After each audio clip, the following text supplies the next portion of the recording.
साहब कहेला ना कि हमरे भारत के लिखले संविधानवा हो लोगवा साहब कहेला ना, साहब कहेला ना हो लोगवा साहब कहेला ना, हो साहब कहेला ना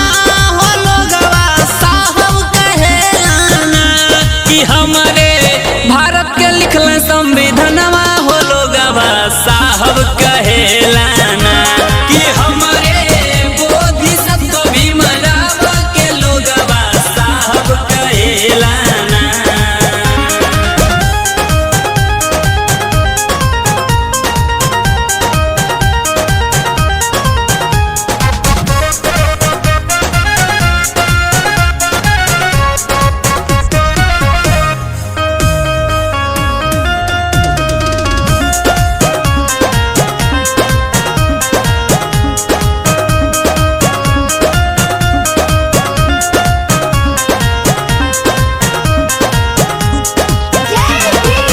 एक चिंता ऐसन सतावे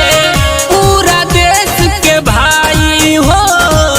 कैसे चली सोने की चिड़ैया संविधान कहाँ से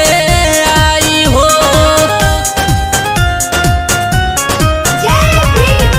एक चिंता ऐसन सतावे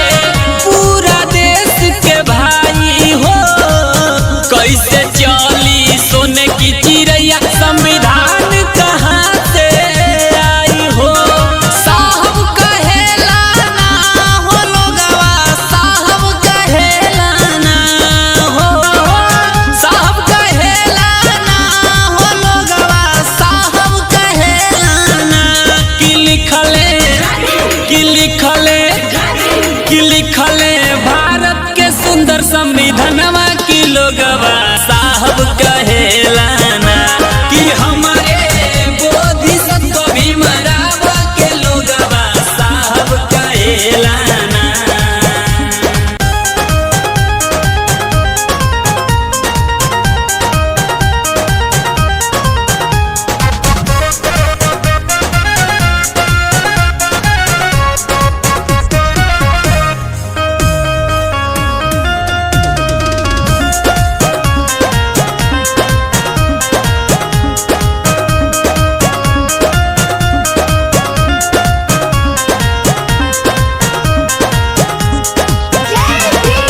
नारियां सब दासी रहली अपने घर परिवार में, भीम के चलते